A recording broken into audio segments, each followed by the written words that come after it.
Hola, soy Julio C. Páez y les doy la bienvenida al capítulo 8 de Las palabras clave, la lectura como creación en el sentido sartreano y la lectura como placer en el sentido borgiano. En este capítulo 8 vamos a seguir con los cruces entre la literatura y los diferentes ámbitos de la creación artística. En este capítulo 8 vamos a hablar de un gran escritor, Julio Cortázar, y de un gran músico, Charlie Parker. Julio Cortázar, nacido en 1914, muerto en 1984, fue uno de los más grandes, los mejores escritores argentinos del siglo XX. Sin duda comparte el podio de mejor cuentista junto con Abelardo Castillo, Adolfo Bioy Casares o Jorge Luis Borges. Escribió muchos cuentos, brilló, tiene una novela que fue un gran auge cuando fue publicada en 1964, que es Rayuela, tiene otra novela que se llama Los Premios, tiene novelas publicadas póstumamente, pero destacó antes que cualquier otra cosa por la efectividad en su narración breve, en sus cuentos. Por un lado lo tenemos a Julio Cortázar.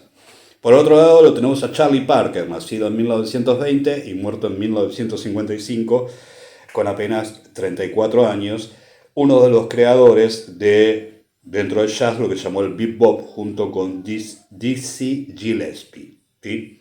Charlie Parker tocaba el saxo alto, fundamentalmente algunas veces tenor, y Dizzy Gillespie tocaba la trompeta. Ellos plantean toda una innovación en el mundo del jazz y ese nuevo estilo que se llama bebop.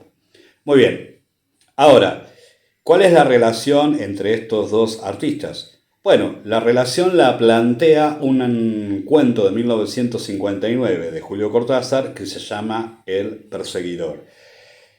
Y que sabemos cambió la concepción, escribir sobre Charlie Parker con un alter ego que se llama Johnny Carter, cambió la concepción narrativa de Julio Cortázar. ¿Cómo lo sabemos? Porque él lo dijo, ¿sí? Y él lo dijo en este libro, que son las clases que dio Julio Cortázar en 1980 en la Universidad de Berkeley. Y ahora vienen los agradecimientos. O sea, agradezco a mi amigo Leandro Cuevas, que fue quien me regaló este libro.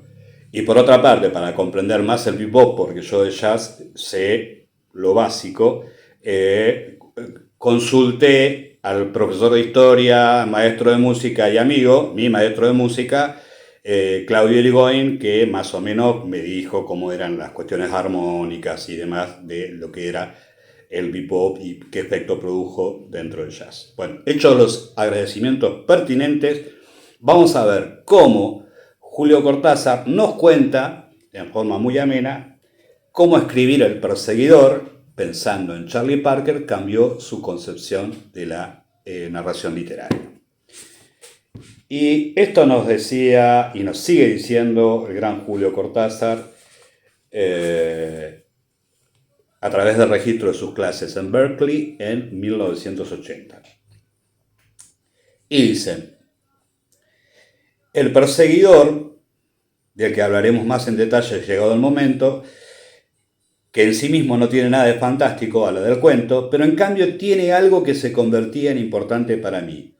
Una presencia humana, un personaje de carne y hueso, un músico de jazz que sufre, sueña, lucha por expresarse y sucumbe aplastado por una fatalidad que lo persiguió toda su vida.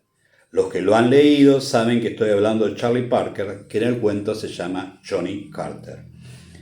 Cuando terminé ese cuento y fui su primer lector, advertí que de alguna manera había salido de una órbita y estaba tratando de entrar en otra.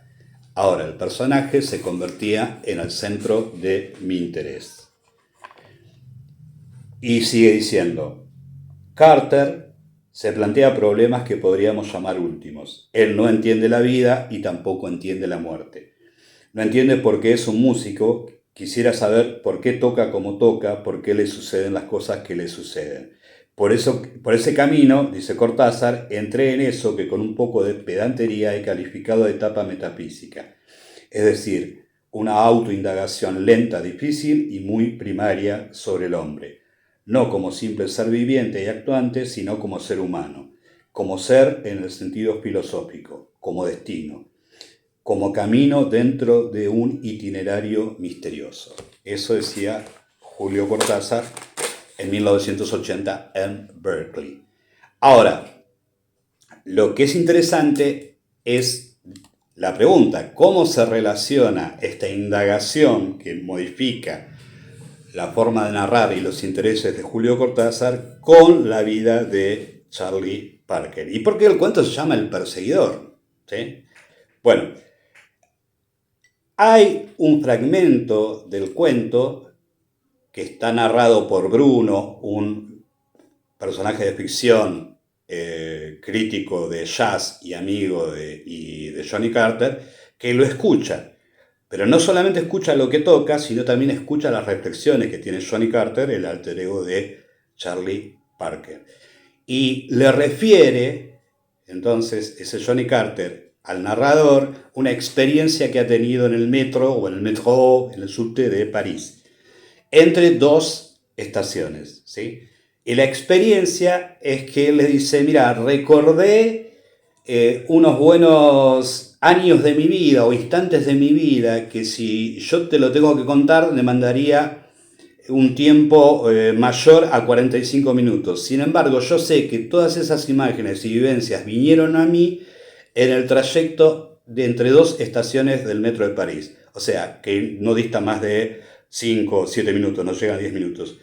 Entonces Johnny Carter se plantea eso: ¿cómo puede ser que yo en tan poco tiempo haya revivido vivencias tan extensas, que hasta demoro más en contártelas más a vos que el trayecto en el subte? O sea, y ahí surge la idea de que hay una temporalidad diferente que irrumpe en algunos momentos en la temporalidad cotidiana.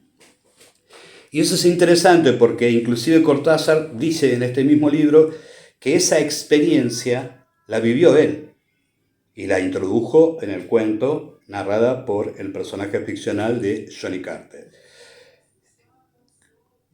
Seguramente tiene que ver con esa indagación metafísica de la que hablaba Julio Cortázar anteriormente, como hemos leído. Y tiene que ver con la música. La música genera ese efecto, porque eso es lo que después va a plantear el cuento. Johnny Parker, nosotros habíamos dicho, ¿qué es lo que persigue? Y lo que persigue es esa intensidad en la creación musical, ese sentirse transportado a otra temporalidad más luminosa, más plena a través de la música.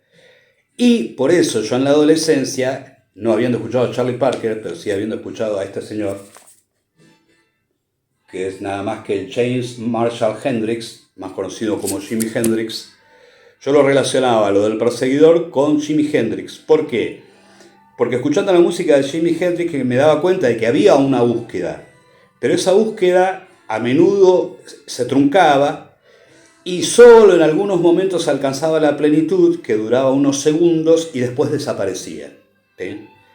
Entonces es decir, bueno, por ahí mi sospecha era, bueno, eso es lo que nos quiere contar Cortázar en el cuento El Perseguidor, esa persecución de una intensidad, temporalidad que se sale de lo cotidiano, y la frustración del protagonista, de Johnny Carter, porque solamente es muy evanescente, y es más, cuando vuelve decepcionado en su incapacidad para que ese logro se sostenga. ¿Sí? Yo lo relacionaba con la música de Jimi Hendrix.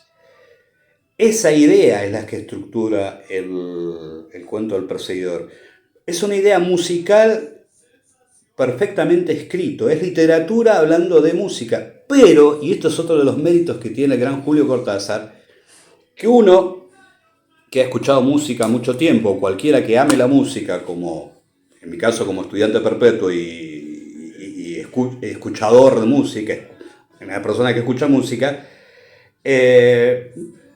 puede acceder a lo que está narrando Cortázar, a la intensidad de los sentimientos de Johnny Carter, alter ego de Charlie Parker, sin hacer uso de ningún término que presentara alguna aridez para el lector común, para aquel que no conoce las cuestiones básicas sobre armonía, o esa cuestión de, digamos, tonalidad, dominantes secundarias, toda esa cuestión que es eminentemente técnica y que es imprescindible para tocar música, interpretar música y para mejorar la escucha, pero no es imprescindible para, por lo menos Cortázar lo hace como que no es imprescindible, para disfrutar de un cuento que reflexiona sobre el efecto que genera la música.